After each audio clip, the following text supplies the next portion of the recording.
nazongi na sengo olakisi ya mile ono de giga moi sikone bobimi yo elianta bobina yo bakite bolingana ngaye bolingandanga o moi sikone bakite eliani lelo yo komi bololo ndo bimisi kala ngo bimisi kite ponani yango tolobi ke bana faux témoignage Exode 20 verset 16 attention na mosai na Nzambe loba kwela mibembo na solo mais soki bino oye pona bo panza bo bebisa ye Nzambe a défendre serviteur na ye. Merci beaucoup à toi Guy Basket, le grand prêtre Lamba Nelamba, géré Moukuba, les jeunes boss nakati à Londres, wana ba biozara yomoko actuellement Kangi Londres na pêche ba motetro et puis Laetitia Mafutaï, balobi Mafutaï ba Laetitia ba mbote na ya trop place aux ali Jack Vita Luka Makambo balobi Swag Man de Lyon ba mbote na trop et puis Jocelyne Mafolo de Milan ba mbote na yo. Alors Prophète John Gefa, deuxième partie à émission Nabiso. Et puis je donne les communiqués au Alingi à ça la promotion et album naïe, publicité à activité naïo, contactez émission plus 243 89 83 23 156 plus 243 89 83 23 156 to sur la qui toko. Prophète John Gefa, makambo mboka sikoyo, peut masolo mboka. Le président Félix Antoine Tshisekedi alobaki na Mikilia Poto batu alankin alobaki pourquoi pas aloba awana Kinshasa alobaki aroloba mais dimanche o ifaki aloba mobilisation salamité makambo esimbité meeting esimbité analyse yo okosala wana ezani akoki kolobela ko mongo te parce qu'il a tout parlé na Angleterre ya mibale omoni. Il y a groupe mort à gens, il n'y a personne. Hein? Oh, bah, on mboko na kao. Bino au salaki na ancien régime. Yo film. To moni e loko mo bino rabata conflit loko moko spécial au salaki. Yo ase peuple ba bolole bantaba imboko bosusu be. O di fati ayei. On ngana komi nini bato ba so soutenir fati. O kamba di pacho pan. Okamate kiriwa nebo mesa ko bimisa mbongo na mayela pelengeni mbongo ale pipo mesa ko zonga na molima ngoto bobo pe boko tia papa ya bato mukuna crédibilité mukuna zani bobo se mobiliser bato botoni sa stade sans accord à chef de l'état na chaque émission moko na canal kin non na antenne A ba sala mo ba ta ipoto na pasteur moi je l'ai dit botika jalelo tête de dimanche to retourne sa stade nous sommes mobilisés tu sais que du béton maintenant habite tu sais que du béton mais peuple a moellon tu sais que du béton peuple a moellon on dit que béton ba kangi yango mokonzi ba kumisaka ete ba lobaka na vérité ba banga ka mokonzi ba tosaka mokonzi mais ba banga ka mokonzi te to yeto bi retourne sa stade on a 120 000 personnes so to mati IDPS yé moko mata 10 000 te. IDPS Congo Mobimbeleki et puis IDPS Izaka Congo te IDPS Izana France na Belgique partout Kambango basaini na Kinshasa tika ki fanatisme ya pampamba wana Izaba kambo izaba ya solo tika solo so ba tse IDPS na Kini aw ba koma 10 000 te stade kota 120 000 le basang sa Congo mom non c'est comme plein 80 000 mais plein craqué c'est 120 000 ba retourne sa stade yote oka na zo bisolo ko munga solo ndiba sangani kaka FCC na kasho ko kana ibisa yo FCC ameka toni sapete oyo ki po bato ba d'accord na ngote mais Kinshasa on a 35 millions d'habitants Kinshasa pam oso comprendre nga alors ça compte un petit gouttelet dans l'océan il dépêche ngo ba toni sa Kinshasa mo mandengeni auto sa stade ndengeni po ba kabola oya zu parti Martin nani Mbwakem azuaye Mobake azuaye Chibala azuaye bako toni sango ata moitié ndenge nini baza partager ozomona mais quand bazakari bazwi mbongo mukuna zwi mbongo nani pato pale bazo tambola mona ki basa émission na bango sans retour na présidence c'est la honte c'est autre trahison envers les chefs tozo ke na mboka nini mboka moko bananière. Et chef a décevoir comme il a 12 heures stade attend moitié té attend mukete babani ko finga okena na bango mais batu ndengo il faut bakanga bango nani wana c'est pas Zakari Et puis par contre, c'est mon diplôme ya mérite. Qu'est-ce que mon a fait pour un diplôme mérite? Hein? Il y a un diplôme mérite, ma père si mon tabangwa. Ngana kama. Ba to so pesa ba lupemba. Oyo nani? Kombo na ye nani oyo ya ide pesa oyo. Lelo akiawa. Alors pesa mon diplôme de mérite. Est-ce que c'est vrai pesa mon diplôme de mérite? Mais ba pesa mon zaki na campagne ya Shadari ya Kabila, ya zaki ne directeur ya campagne côté de l'église. Lelo yo alobi yo alinga tout d'accord. Aye ba kole ya Jekamini. Aye ba kite tango mukuna zaki pa Kabila, Jekamini zaki fonctionner te. Mukuna aye ba kite pa Kabila oya minière wana ça raté. Hein? Lelo tuni yango mais ngana zo répondre peuple boy. Pourquoi aux 4-6 mon peuple périt par manque de connaissances. Quand on parle de coalition, c'est que les gens ne parviennent pas à comprendre. Hein? Et il y a deux partis. Oh, ils ont gouverné Mboka. Ce n'est pas Kabila, ils ont gouverné Mboka. Cash, c'est Félix. INC, c'est la Kati. Et FCC, c'est Kabila. Donc, on a une coalition. Et c'est que nous, récite nous, et ça, bango, nous sommes balés. Hein? Et puis, mon toit créé qui cache, il y a Sabino. Hein? C'est Kabila. Na Nairobi. Tu sais qu'il y a des Genval. Hein? Commissionnaire, c'est Vital Kamera, il va kuna na pesa bino pouvoir, mais bon garder pouvoir nangai. C'est monsieur. Kabila a bengi président Kenya, boyamba batu wana bo sa mouvement. Tango ba komi na Kenya, ba sololi. Tu sais que d'ailleurs qui déjà qu'on doit pouvoir parce que tous ans na élection de voter. Nano ba programmer il pesa un mois fait hein? Un mois fait. Ah wana limité hein? Mbonde Zobina, tu sais que le président va proclamer na noté. Bango ba feta kindenge ni accord ya Nairobi. Il a assuré na ba élection. O wa bisanga politique na ba pesa nga mayele wana ko le kabino ba journaliste. O wa bisanga lo ko mote. Alors on a sauvé hein? Et fondateur ya FCC, ya Cash c'est Kabila. Kabila ndo saki FCC, ayo kale Cash, a Beni Tshisekedi, a continuer wana net deuxième partie à Kabila. C'est Cash, c'est que les gens oublient. Comment les gens ne sont raté? Tant que nous avons attaqué Kabila FCC, il attaque Tshisekedi. Il attaque Tshisekedi parce que c'est la coalition. Hein? Coalition des hommes Mamboka. Hein? Ozoka. Hein? Batika Mbouye Bato. Lobby Anino, Tshisekedi Bata meeting. Zakari, Abosanete, hein? Ngando Akimi Mvula, Kote Namai, Asaini. Et là, comment Abosanete, quand on parle de Kabila FCC, on parle de Cash, c'est Cash. Ndé et la deuxième partie FCC. Ailleurs, ce soit bien de 630 000. Il y a un bamoukouna na pacho panda pour na bâton sa stade ça accord le chef de l'État. Quel pays? Bon, on a appelé ça qui bango. Mais tu na présidence c'est bimika na ba moyen. Au même comme la présidence tant que président yeba.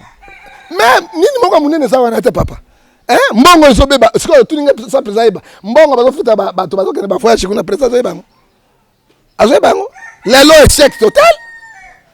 Président yena yete ni na yena ngoto ngi yele santal yonde kundo okokbolo lolo omani tokbololi hein. Mais prophète John selon Bamakombo Toyoki selon bon on n'affirme pas mais selon Neto Ebeli meeting dimanche on est rattaki pour des raisons sécuritaires mais le sécurité za quitté mbongo se bimaki hein bateau bautaki Londres bautaki Poto.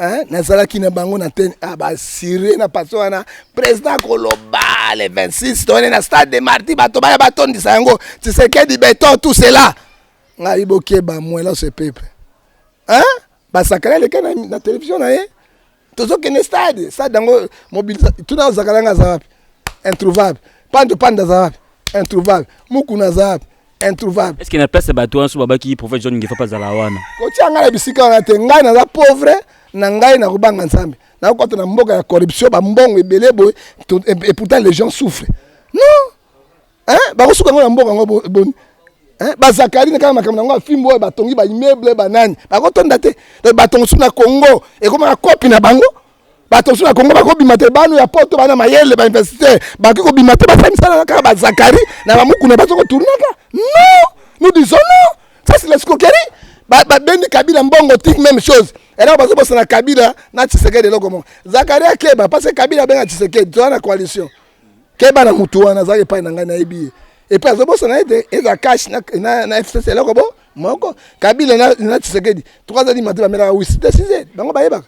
Mais ba imbo kazo kamwa prophète John Ngefa makambo zo bazion wa parce que vérifier. On a zolo banabi na za boye. naloba vérité c'est vérité naza moto internet pe na yebi nzambe apesanga ba inspiration mingi eloko ekoleka sikoyo awa bato bakolinga kokabola FCC na cash kokabola na bango ye bato na biloko mibale coup d'état constitutionnel au mabunda bisa lobby l'article 165 de la constitution haute trahison ou bien coup d'état militaire na neo il faut faire beaucoup d'attention yango babenga président luka vrai prophète ayebiso makambo kaka bato lokuta bato oya nini école na bango tout cela oya yamba bango est-ce que non na c'est de vérité on nzambe expliquer ta makambo le kana mboka hein selon les écritures wale saloba azanan wale ce n'est pas n'est pas prophète wale ça qui intimidé président okufa président bangi wale ça na butu hein OK azaki intimidé okufa hein ozomona hein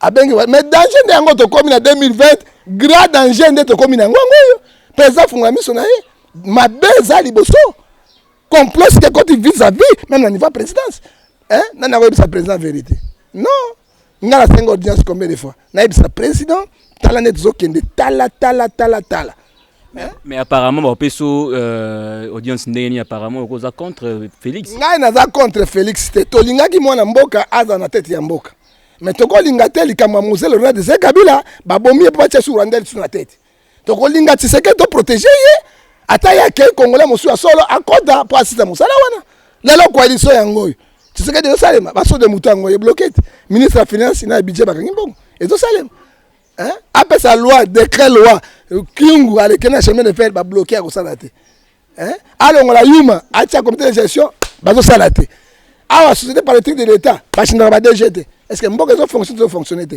ba ambassadeur baza payé te yo ma diplomatie hein 5 mois 7 mois rien au futaka bango te eloko nini zo kanisake eloko malamu ko bima. Voilà, merci beaucoup prophète John Ngefa. Par rapport à la balkanisation, ou toujours Baniba Kabola Mboka, et tout le président Félix Tshisekedi Abaki que Bania Moulenge wana bande konabiso, il faut tout linga bango pour Congolais peut changer de nationalité comme belge, tout sepelaka, comme anglais, tout sepelaka, comme français, tout sepelaka. Mais pourquoi Bania Moulenge wana to linga bango Mboka monsieur? Monsieur Joseph Akouma premier ministre de la carte d'Égypte, abengaki bande kolona. Mais bande konaye jamais bazalaki ba égyptien. Quel que soit ba chinois bazalaki ba égyptien jamais. Na Égypte bazalaki 430 ans. Tango nani akwe akufi. Bakoma esclave parce que mboka na bango te. Suka nango ezani. Babengaki nzambe ati na Moïse et ya Moïse katumbi te. Allez abimisa bango na kati ya bombo Égypte. Hein? Pour bango tout na position congolaise ezate, tout ba traître. Ozoka. Mais Yamoulenge, ce sont les Tutsis. Baza ba nélotique. Ba oti ko leka Égypte likolo kuna ba peuple nomade. Ba tambola ngala ba nyama na bango. Hein? Ba na mboka te. Ba bota kanzela ti esika ba komo. Ba Nyamulenge baza na Kenya, ba Nyamulenge baza na Burundi, ba Nyamulenge baza na Uganda. Hein? Ba Nyamulenge bazali na Uganda, Kenya. Hein? Batambola boy. Tango bango bakomi na Congo avant l'indépendance. Mobutu a du pouvoir en 1965. Ba Belge ba reconnaître bango ba Congolais te. Ba réfugiés politiques. Mobutu tango abiarema na Utu a du pouvoir. Ba kimi ndamba bazali bakomi na Congo. Bisenge mara zaki directeur cabinet ya président. Asengiye bako za nationalité pour baza ba se stabiliser. Abiarimana abengi Mobutu ayipesa bango. Mobutu apesi bango na 1971 nationalité comme les Zaïrois. Basali 12 ans. Ordonnance 00/28 na 29 juin 1981 Mobutu a retiré nationalité na bango ba comme kola ba paya nyonso bazali bazaïrois to ba congolais te. Kabila le père aye apesi bango nationalité te. Kabila le fils aye alobata likama ya mulenge te. Hein? Alors Kabila c'est d'ailleurs alors il bande konabiso na nini na façon nini. Hein? Alors il y a apesi bango pe arrêter andimisa bango ba comme ba mulenge ba congolais te. Bon pourquoi président alobaki ba tel makambo ya erreur grave boy. Yango moni mabunda lobi haute trahison article 165 la constitution et 5 nini démission chef de l'état ba tu vas comprendre yango te. Déjà ba préparer coup d'état constitutionnel. Même article 165 lobby au cas de violation ou bien haute trahison dans cas de présence 12 millions bunga kiwana ezaka na likambo wana bako se réunir basali motion pe de soutien chef de l'état ozomona yango président ke na coup d'état constitutionnel akeba na coup d'état constitutionnel akeba na coup d'état militaire mais bazo na pongi car bazo distraire bateau ndio moni yango la les Nyamulenge ce sont nos frères africains. Donc là ba Congolais à Brazzaville, ba Camerounais, Nigeria, même ba Rwandais, même ba Burundais, même tokamati ba Ougandais, même le kola ba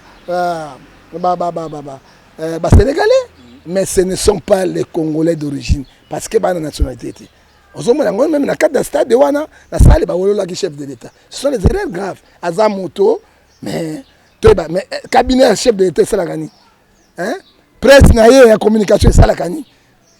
Pour attendre un vrai parleur à raison ça makamuna nzela abongisi makamuna bazana pa na koyiba ka mbongo ko détourner mbongo bakende wapi bazobenda bango bayotambola lokola na yebi ata batango bayotite ba hôtel bato bafuta kate na Geneva bakena nyonga bato 10 000 donc hôtel a publié bango bazui ba drone ba lutu sonne la république mais quelle sorte ya pays pour continuer na tu fais ça pour la miso mais longola ba conseiller na pamba tonisi bango na mosalate ils n'ont pas de travail, ils n'ont pas de dire en bon fait, mais Mboka ils ont aussi. Kabila, à ta coalition na bango, azo jimne bango musika, a otuna bango abi, tala moto bolobaki. Bon moni, mais ça la sali, pour le pays est au chaos, est bloqué. Est-ce que la balkanisation est possible? Non, c'est là président lobby wana komi mabe parce que basani.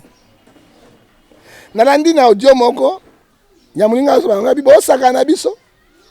Abi amwasi moko kanga téléphone. Président Abina dit to ba Congolais. Yango ba nyama, Nyamulenga zo finga ba Congolais ba nyama. To ko boma bino muke te to ko zwa Kivu. C'est grave. Tango président no sebwe. Minoko tu e komi. Qu'est-ce que quoi diplomatie to zakala ngo to ba futa ba ambassadeur te. Na pesa mbasi salaire ambassadeur, premier conseil, biloko nyonso. Qu'est-ce qui va passer même yo le kaskoni? Ba koloba balingi ba boma biso génocide. Le Congo, président bango ndimi biso to ba Congolais. To monika Kivu, to se programmer comme président biso. Donc quoi ba Algérie si bazalia, ba Nyamulenge bazalia, ba tuti bazalia automatiquement on y le enviaka est matière première zali ebele a kosana nga na Soudan, Soudan zali moko et comme Soudan ici capitale Djouma. Et na Soudan Khartoum. Bara finaka pétrole na ba bimsa pétrole na Djouma et que na Soudan bara finaka ngo. Et deux républiques. Or que ça imboka bo moko. Et là on va kata yango wana. Alors biso dit non à la balkanisation, Congolais soit tellement afungula miso l'article 63 au cas de violation, biso de défendre intérêt territoire national. Voilà, comme la émission Nabiso, émission Kitoko Makasi, prophète John Gefa, les lots au bilo ils ont matana Wendy, de leur réseau Matamakambo, ils ont aussi battu gratuité au président Lobaki Wana, c'est comme si le ministre Mzouj Bazo exécuté en côté. Est-ce qu'ils allaient par rapport à la coalition de Bango, le ministre FCC, Bazo ne pas faire échec dans le président? Ouais, coalition FCC a monté Mamabé.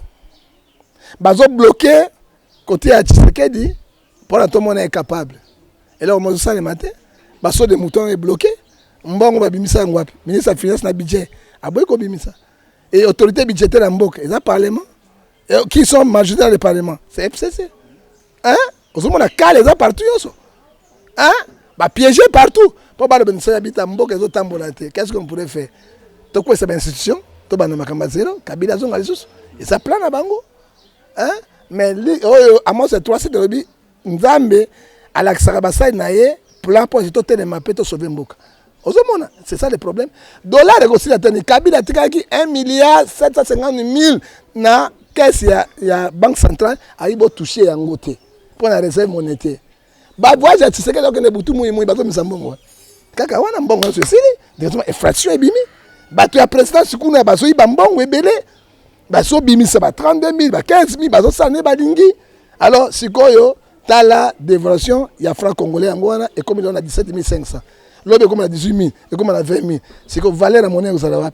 Et chèque aux Arabes. C'est notre tête chef de l'État. Alors il faut faire beaucoup d'attention. On lit des pèses. Alors il pas de finger va vanda, va se préparer, va y aller, l'autre nini, va bien chef na bango président. Tozo kende wat. Parce que pour finir Kabila. bofingaki nyonso tout lelo mais Kabila par rapport à Tshisekedi lelo ataba na coalition nani ayeba ko stabiliser mboka. C'est ça le problème. Hein? Au lieu ko finga koloba ezala ko mokote parce que na lobby lisusu boy. FCC cash patron ya FCC c'est Kabila. Patron ya cash c'est Kabila. Kabila nda fondaki cash wana na Vital. Je te dis qu'on s'est gâté. Oh, je te dis la vérité monsieur. Nde afondaki yango adi Tshisekedi simba yango IDP 50 na kati et 50 na kati basala o babengi cash mais vrai patron nyonso des partis c'est Kabila. Mais président palobaki biki rouge zoya ata basali bongo biki rouge zoya et puis dissolution ya parlement. Biki rouge akanga yuma. Hein? Biki rouge zana ba faible akanga yuma. Eza ba parole bakaliba na mboka pourquoi on le bate. Deux. Oyebi ko dissoudre le parlement monsieur. Les gens doivent être intellectuels. Constitution le biboy. Pour qu'on dissoudre le Parlement, il faut criser dans le Parlement et puis, na pouvoir exécutif. Ce qui va contre la crise mounène, président Kobenga Bangatake garant des institutions. Bako va dans le Sénat. Bako le moyen yago obalunga premier ministre oba bon c'est le quoi. Ce qui va yokani, ça va. Ce qui va yokani te président Akoluka, il propose l'article 148 de la Constitution. Le président ne doit pas dissoudre le Parlement. Il propose. C'est la proposition. L'article 148, mais à dissoudre les c'est lui le garant. Mais dans le lobby, il propose. Il peut s'imposer aussi. Non, il ne peut pas. En tant que président. Oyebi, le législatif, le législateur. La Constitution, c'est qui pour protéger Kabila. Et ça, pour protéger le président qui a ce matin. Par exemple, un président qui ne travaille pas a un salaire de 685 000 $ par mois. Mais un président français a 16 000 €. Premier ministre a 15 000 €. Hein? Secrétaire général du gouvernement a 14 000 €. Le ministre a 10 000 € avec le professeur d'université. Hein? Président retraité, le président honoraire a un salaire de 6 000 €. Mais Yoka Kabila a ça gâté.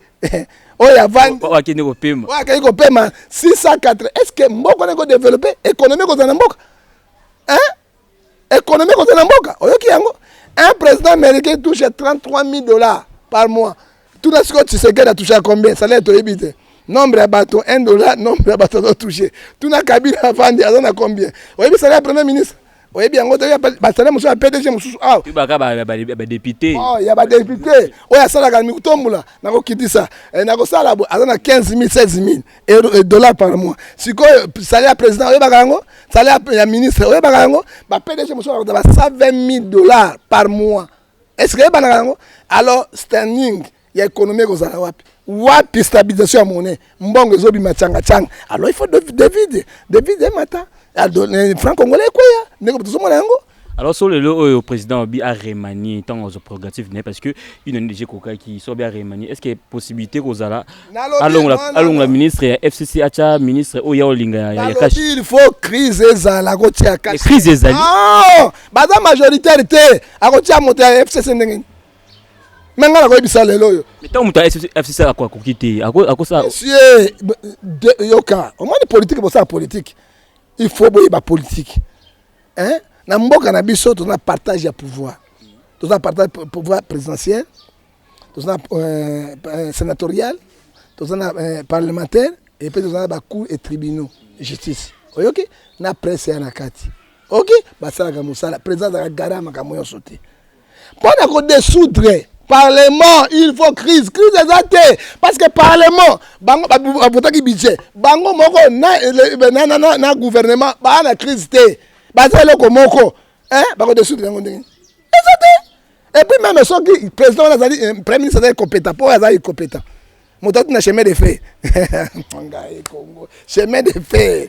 Hein? Oh la locomotive. Baninga bakoma na métro biso nde ki film soko matina kati oyo nyoso ka tout milinga zo mata nyoso zo okama etumba ouais utikuna papa akomata ministre te directement chef wa gouvernement ako diriger nini et donc on meta badi banga kota on meta la papa ya keiko monena ni oyo Chibala songa hein parce que Chibala pe ba zonga te ba de pèse ba majorité te donc président de so moni kawe ezali akolongola premier ministre akobenga Kabila pesanga premier musu Yuma kota akoko Yuma sa koti ateki Kisasa na seke. Voilà, la tourne de émission Nabiso, votre mot de la fin par rapport à l'émission. Mot de la fin, c'est amour. Il y a Congo. Bato bazo mbouye biso na niveau nyos. To fungola mission Nabiso, to défendre Congo démocratique. Alors, Yasuka, na ko pesa numéro na ngai. Mais makamba fondation moto sola ki na yo awa nabite soki. Fondation yo ezali Mama Grâce Mode. Basi m'a pesa bino ba numéro makambo nyonso na ye sike ezali. Maman yo azali ko bota très difficilement yeyo. Na bambongo ebele na mikili na poto pe na mikili Afrique. Mais nzambe inspiré ye. Na fondation na ba mama bazo bota mabe so moni meme awa okuta maman yo oyo lifoko azali awa. Maman lifoko yeyo. Candidat malheureux na élection présidentielle azali awa. Azo appuyer yango asali fondation de pani mama nyonso abota malam. Soki ozala zemi na ko mitungisa mate. Ogo na ko pesa bino adresse ya mama osu na zui ba coordonner nyonso o code na ONG. Soki olingo bota na Ngaliema, olingo bota clinique universitaire, olingo bota ba bondeko bisika nyonso ya oyo. Okende ko bota gratuitement sans infra. Mission na bango ezali na mama na mwana babika mortalité salate. Na mama na mwana babika parce que bato ebele bazokufa césarienne bazangi bato bazokufa moto musuma kila azokufa nyonso na charge ya ONG mama ya boye to soutenir ye loi moko na parlement pour voter yango bato amitema mabe benemi ya congolais batelemeli Mama Grâce Monde pour ONG fonctionner te papa ozomona fonctionner biso lobi non voya peuple to voter ONG yo biso nyonso ba mama bana bakata ko kota na sikoyo pour être salé sur le moto nzamba pesi mbongo abino ya gouvernement te pourquoi bino bozali basi ya bakonzi bolingo kalema moyo pona nini evre ya ko appuyer yango po biso so to kosunga wana to na baleke basi to na bana bako do accident te na ke pa mama na tia mwana bala ndele ma etc ya kobota est-ce que likambo eza mabe o catholique baba bandeko liloba ya nzambe yango wana to ndimi yango. Voilà numéro na yo nga pesa mbala. Bon numéro na ngai ezali 00243 89 610 49 40 ozonga na imo WhatsApp pe Viber ozonga na numéro musu 00243 81 877 26 78 pe ozonga na privé na ngai 00243 99 99 42 937 na beti mbela na bandeko nyonso amitema malamu bozo kangai ngai wa bino ndeko na bino John Ngefa la mort de Jésus prophète du peuple babot John Ngefa TV de ezo salate babot la ki biloko siko ça va 4 jours nyonso et une semaine ekei na bato tshisekedi na coalition na bango pona John Ngefa TV monter na ngai moto nyonso motema malamu ba numéro na pesi bino oni ko contribuer pour être to John Ngefa TV de bon mona ba image ekota nzambe azo lokumu ba prédication ekota kawana mate ya Kongo ekotaka wana pe to soutenaka ba evre malamu pe na mabe to sengi na bato nyonso okomona ocontribuer numéro na ngai ezali 00243 89 610 49 41 tolobi boy iyele Chantal ete Santal yonde kundo ozoka Santal wana azaki mochwa pigime mais lo lendo lokola mongo mongo telemi abiye iyele Santal alors Chantal okoma yo mochwa pigme okoma mongo mokolo moko te oyoki mboko ezotambola bo yango moni lo sako asuka na pesa para pesa mbote lo sako papa Ngefa omwe ata mabe ya mobutu ateka mboka te lo sako mibale balongola kanyoka miyoyo te parce que akopesa oveni na suki wana mbote na pesa na balandi na biso nyonso surtout na patron na yo oyo lobi na Angleterre yene Nicolas Zone patron na ngai ya chaîne ezali Refred Monsieur le Noir Monsieur le Noir big boss oyo abenga yo Jerry Mukuba yende bon gocheka balobaka metoba eso ba evre ba gochete ye bazaka na kata Angleterre gochoki défi roi d'Angleterre ko la pambola yo Eric Lele boss de boss ko la pambola yo to pesipe mbote ressources na Bolks oto bengi Dikando na kata Italie kola pambola yo yo sozala maître oto bengi na kata na Sirike oza na kata diplôme ya doctorat ya sécurité maître Adankunda sécurité nzambi pambola yo to pesi professeur Papingefa yenda professeur na Kitendi papa parce que hier sur la même chaussette na eboye eza deux boutons eza barion X sur la tika soulier ndenge zaona ya Chine oh la des souliers ya ngwanzu ou bien la des souliers et autre na Turquie aux moto mais sur la Italie ou la français ou la Angleterre directement de la climatiseur on a bien professeur Papingefa ou na kati na série que le prophète des professeurs to pesi mboto na bato to balanda biso balinga biso et to pesi mbote lisusu na kati na mami bongolo B52 na kati na Anvers kola pambola na grand sœur na ye otobengi ye ya toto mokongo ya nzoku ye nde nzoku nde bapambola yo et puis mbote ya suka to ikopesa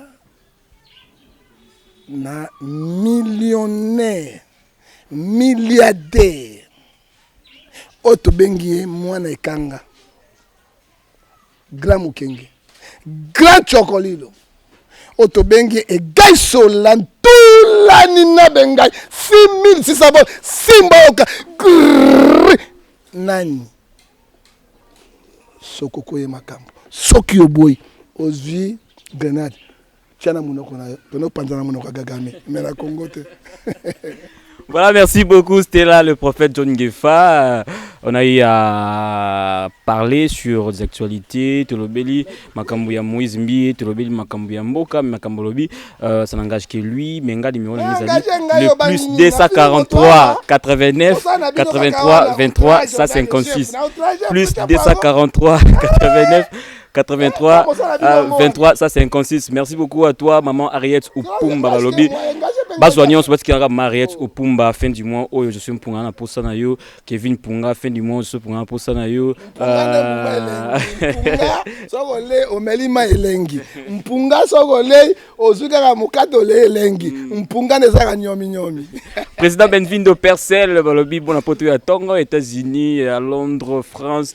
À Beta, je suis pour de Kinshasa. Et puis, président Jules Makofo, le président de la fondation Ekoki et Verbi Mikrolobozela, l'une de conduite, c'est monsieur Zoya, to banda, maman, solo, to continue, ma solo, canet, to banda, qui na fondation Ekoki EV, numéro 0, Bobé Ngabiso, pour la promotion d'Abino, la publicité, ma caméra, tout ça d'Abino, Bobé Ngabiso. Mais je vous donne rendez-vous très prochainement avec d'autres éléments, pourquoi pas, d'autres invités. Portez-vous bien, au revoir.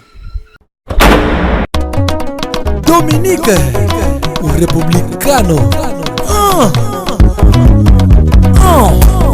congolenois.com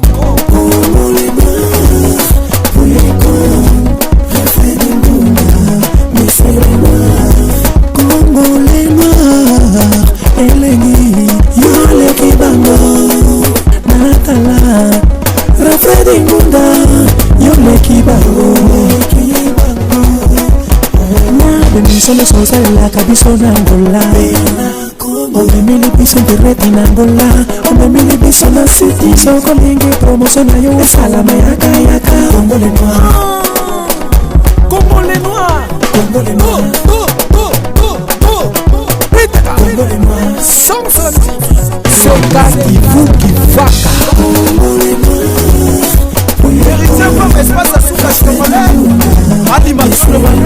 Soko lingi promotion na yo salama yaka yaka Soko lingi miziki na yo bana yaka yaka Soko lingi yeah yeah Patu Kiama Bosco Ngunda Oh papa mama basi bana Botela mwana mobali oyo ye Oya kumeka kusala tuzoba refeja kukanga ye Usitambe Ives Mavambi Casquito Motopambo La bouche autorisée Tanza Samo Arrotokoto Sims del Filo Muchacho abre la puerta, refrede Luna, pitaka, ça va. Oh papa mama basibana, botela mwana mobali oya ye. Oya kayeka gosala kuzoba refrede kokanga ye. Le New Stars, Zoro Batela, Jocelyn Mapuro de Milan, mon ami.